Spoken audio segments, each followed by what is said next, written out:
Magandang gabi sa atin. Meron tayo ditong bubuuin. And kung nakikita nyo, lagas-lagas na to. Basag-basag. Titignan ko kung kaya ko pang buuin to mga pare ko. So, ito ay evaporator housing ng ating project car na Kia Pride. Yan. Dahil nga sa binaklas natin yung dashboard, mag-upgrade na rin tayo ng aircon system. And yun nga, na-surprise ako dito. Dahil wasak-wasak na pala yung evaporator housing.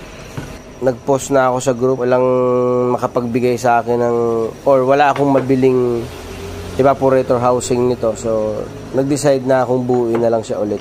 Bubuuin natin to gamit yung fiber. Fiber na lang natin to mga pare ko. So, meron tayo ditong fiber cloth, yung fiber resin, and may tiban. So, una kong gagawin, pagdidikit-dikitin ko muna yan. And then, tsaka natin lalatagan ng fiber cloth. So, ayun. Sana mabuo ko pa to. Dahil wala ako mabili. Ayun, let's go. Yan. Medyo nabuo naman natin siya kahit papaano.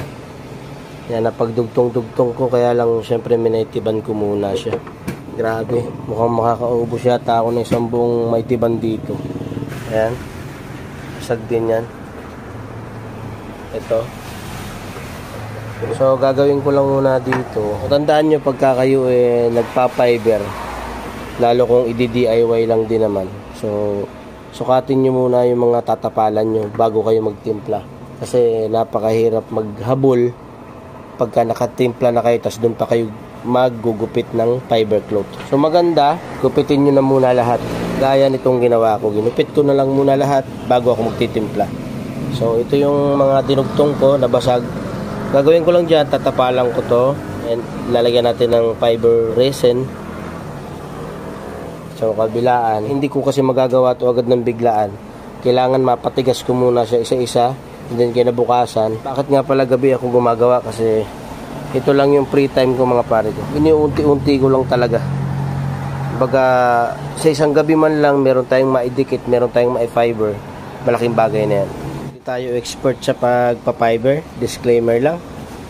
So lalagay natin yan yung ating fiber cloth, saka natin pupunasan itong resin. Yan. So kailangan lang mabasa siya o malagyan ng solution yung pinaka fiber cloth niya mga pare ko. So ganyan lang. Madali lang naman mag-fiber. And make sure nyo lang na meron kayo takip sa ilong kasi napakatapang ng amoy nito mga pare ko. Alright mga pare ko. So ito na yung evaporator housing natin. Yun. Kahit pa paano nabubuo na natin. Malaki na pinagbago mga pare ko. Makikita nyo yung durug-durug na yan. Yung wasak-wasak. Yan na ipagdugtong-dugtong pa natin. So ayan na.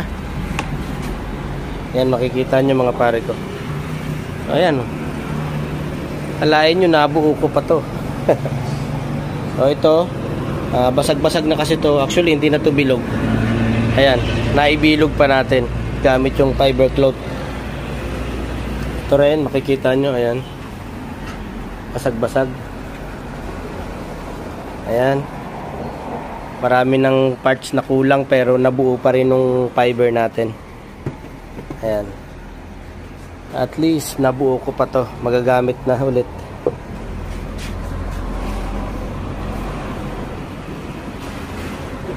So ayan, pagka natutuyo, pinapatungan ko para mas matibay. So ayan yung update natin dito sa evaporator housing natin. Nabubuo na siya. Dating kalas-kalas. Alright mga pare ko. Ayun. Makikita nyo, buo na natin yung evaporator housing natin. Ayan, naikabit ko na rin to. So ito yung magiging itsura nya, or ito talaga yung itsura nya. Ayan.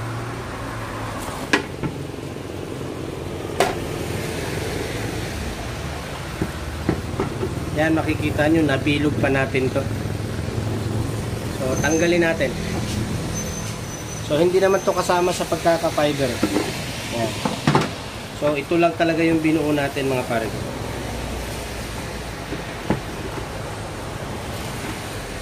Ayan, hatiin natin sa gitna. Ayan.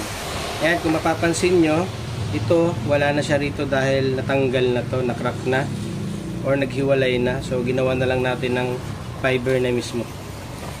Yan, tapos ito, puro crack yan, puro hiwa-hiwalay. Ganon din dito. Ayan, makikita nyo. Yung part na to, wala na tong plastic dito. Ito rin, wala nang plastic dito. Yan. Basta yung may kulay puti na yan. So ang kulang na lang dito ay pipinturahan na lang natin.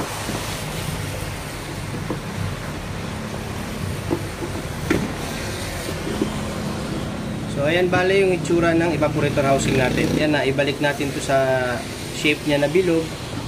Naibalik talaga natin yung kailangan natin dito, korte. Ay ilalagay na natin to ng maayos.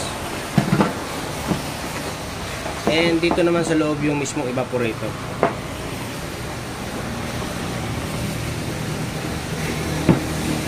Masasabi kong matibay na rin to ngayon dahil nabalutan na natin ng fiber. Nagawa pa natin sa fiber yung mga parts na nawala. So yun lang mga pare ko. Another satisfied DIY. Alright.